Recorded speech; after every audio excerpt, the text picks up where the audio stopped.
In-depth movie highlights here. Tapping in with another one. Make sure to like and sub. The movie opens up with a chubby little girl named Natalie watching a rom-com on TV. She appears to be enjoying the romance between the lead actors until her mother walks in. Natalie's mother mentions that she shouldn't waste her time watching romantic comedy movies because average and plus-sized females like them never have happy endings. The movie then flashes 25 years into the future. Natalie is all grown up and now she lives in a small apartment in a bad New York City neighborhood.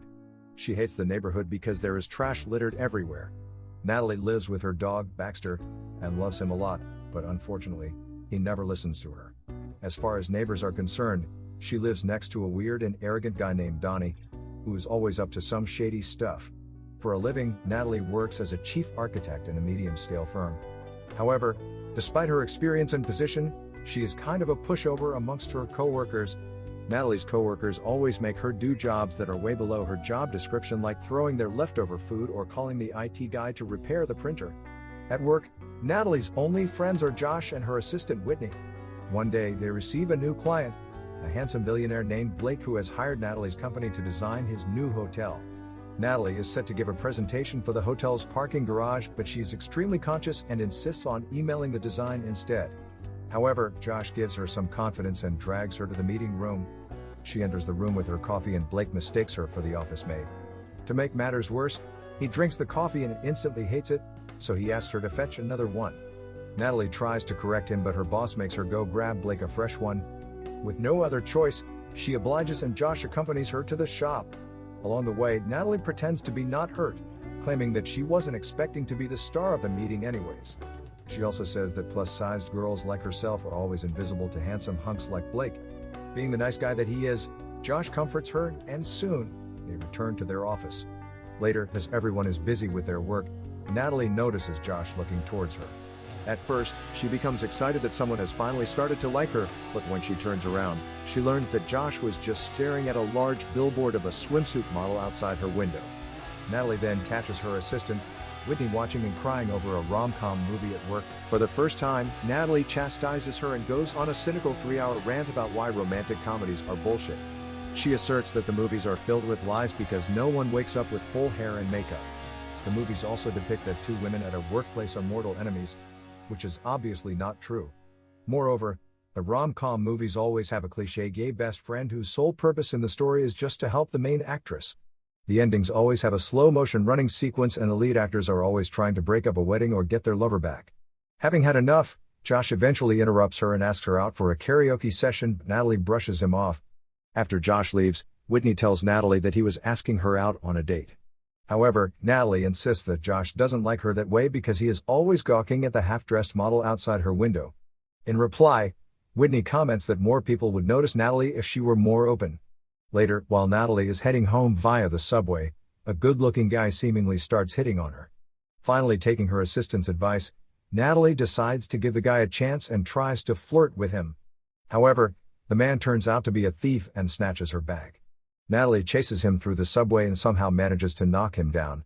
But unfortunately, as she proceeds to run away, she runs face first into a pole, knocking herself unconscious.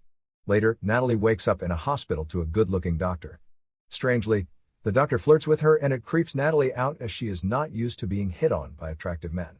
After being discharged, she proceeds to head home but realizes that New York City has completely changed. The streets, which were filled with garbage, have now become completely clean and the bad smell has been replaced by a pleasant aura of lavender. All the people outside are polite, good-looking, and cheerful. Moreover, a romantic song is being played throughout the city, which doesn't seem to end. Natalie is speechless at the sudden change, and when she tries to cross the street, she is hit by a limo. It turns out to be Blake's car and he profusely apologizes to her. This time Blake is more charming and he offers to drop her home. Along the way he keeps talking to her in a very polite tone, and this makes Natalie assume that something is wrong. Before parting ways, Blake buys some flowers and hands it over to her, but not before writing his number on several petals. Natalie thinks the act is too cliché and that it is impossible to rearrange the numbers now, but Blake asserts that when the time comes, everything is possible. After the cringe encounter, Natalie walks into her apartment and to her surprise, is now much larger and nicer. She now has a walk-in closet with hundreds of beautiful designer shoes that perfectly fit her. The arrogant dog, Baxter is also suddenly well-groomed and obedient. As Natalie is trying to wrap her head around everything, she is startled by her grumpy neighbor Donnie. He is now a flamboyant stereotypical gay man who is acting more friendlier than before. Surprisingly, he helps her get dressed and even gives her a lift to work. In the next scene, Natalie walks up to Whitney and proceeds to tell her everything, only to realize that she is not her assistant or friend anymore. In fact, the two are rivals and constantly get at each other's necks. Confused and scared, Natalie then talks to Josh and fortunately, he is the only one acting normal. They go out for a walk and she explains everything to him, but as expected, Josh finds it hard to believe. However, since he's a good guy, he assures her that he believes her and will help her in any way possible. As the two are talking, Josh suddenly notices a woman choking, so he runs to help her. The woman is none other than the gorgeous swimsuit model from the billboard. Her name is Isabella and she thanks Josh for helping her. Soon, the two get to talking and it becomes evident that they are attracted to one another. Isabella invites Josh for a movie and he instantly says yes and leaves with her, leaving Natalie alone. As she walks around by herself, trying to figure out what's happening around her, she trips on something and a handsome man comes to her rescue. He tries to compliment her but it only freaks her out. Natalie then proceeds to curse in frustration, but every time she tries, a sound bleeps her out. It finally dawns on Natalie that she is stuck in a PG-13 romantic comedy. In this world, strangers are nice to each other and obese people like Natalie are considered equally attractive as others. After thinking for a while, Natalie finally realizes that she has landed in an alternate world after she accidentally knocked her out. Hence, she rushes to the subway station to knock herself out again and undo everything. However, all her attempts are futile. With no solution in sight, she decides to step in front of a train and commit the unthinkable. Fortunately, in the nick of time, a good-looking officer pulls her back. He, however, arrests her for entering the platform without a ticket. At the police station, Natalie gets to call a person, but she has no recollection of any phone numbers. Hence, with no options left, she decides to call Blake using the rose petals he gave her earlier in the day. Natalie knows that rearranging the numbers is virtually impossible, but when she throws them on the ground, they magically align themselves. Soon, Blake arrives and bails her out. Natalie tries to tell him about everything, but he too doesn't believe her.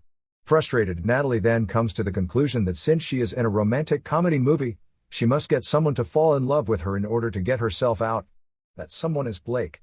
Therefore, she decides to meet with Blake for a dinner date and Donnie again helps her doll up. The date goes surprisingly well and the two have an amazing night. Like in a cliché movie, the date ends with Natalie and Blake kissing in the middle of the street under moonlight. Natalie then takes him back to her apartment and as she proceeds to get intimate with him, the scene immediately cuts to the next morning. Natalie is puzzled that she didn't get to experience the actual coitus. She keeps trying, but every time the day jumps to the next morning, Natalie eventually gives up and Blake reveals that he loves her. However, this doesn't change anything for her because she is still stuck in the rom-com. Later, Natalie goes to work and to her surprise, she learns that she has to demonstrate an important design today. Natalie is obviously unprepared because she doesn't know what the hell is going on. Fortunately, before things get out of hand for her, Josh comes to her rescue. He tells everyone that Natalie is actually saving the big reveal for later. Relieved by the narrow escape, Natalie returns home and spends all day trying to prepare her design. She is visited by Josh, who brings her Chinese food. The two laugh and joke together, and it appears as if they actually have genuine chemistry. Just then, Natalie begins to wonder if it's Josh who she is supposed to fall in love with to get out of the romantic comedy. However, before she can say anything, Blake shows up and kisses her. Josh is taken by surprise when he learns that Natalie is seeing Blake, so he quietly leaves the place heartbroken. The next day, Natalie and Blake run into Josh and his new girlfriend, Isabella, at a cafe. It turns out Blake and Isabel already know each other and they seem to have a great rapport. After a bit of small talk, Isabel invites the couple to her house in the Hamptons for a party. At the party, Blake is occupied on his phone, so Natalie hangs out with Josh. The two get to talking and Josh reveals that he used to think he and Natalie would end up together. Natalie is taken aback and she asks him why he never asked her out. Josh mentions that he has asked her out many times but always got no for a reply. This is news to Natalie as she was under the impression that he only wanted to hang out with her as a friend and not as a date.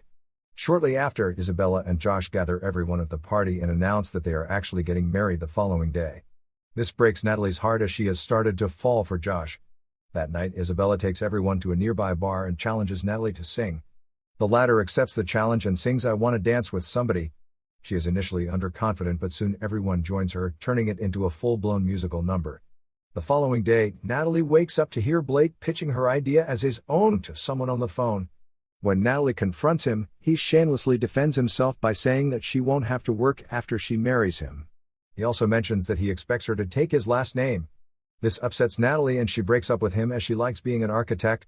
Later, she talks to Donnie about it and also tells him about her feelings for Josh. Seeing her feelings so defeated, Donnie comforts her by sharing his own personal experiences. He tells her that you can search the entire universe and never find a being more worthy of love than yourself. Natalie then comes to the conclusion that she really loves Josh and must do the rom-com cliché of stopping a wedding. Wasting no time, she runs to the venue in slow motion and interrupts the wedding. As Natalie explains to Josh why he should be with her, she suddenly realizes that it's her who needs to fall in love with herself, and that is the lesson she was supposed to learn. After coming to this realization, Natalie leaves the wedding, steals Isabella's car, and drives off to explore the world. However, her exploration soon comes to an end when she meets with an accident and dives headfirst into a wall. The very next second, Natalie wakes up in another hospital, and fortunately, this time the doctor is older and normal. When she gets outside, she finds the city dirty and smelly like before, which means that she has finally returned to her normal world. Elated, Natalie heads home and becomes happy to see her small apartment and lame dog. She also meets Donnie and learns that he is gay in real life, and is also a weed dealer. Next, she heads to work and reaffirms her friendship with Whitney, but also takes a stand and orders her to stop watching movies at work. Natalie then delivers a presentation to her boss and Blake for the parking garage for the hotel, wowing everyone. Afterwards, she goes over to talk to Josh about him staring at the half-naked billboard of Isabella. However, Josh demonstrates that he was always looking at Natalie through the mirror, not the billboard. This makes her emotional and the two kiss. Later, Winty comments that now that Natalie has made it to her dream job and has a guy who worships her, it's almost like she is in an actual romantic comedy. However, Natalie scoffs at the observation as there's still no musical number. But as expected, the movie ends with everyone breaking into a musical number. Don't forget to like and sub to the channel.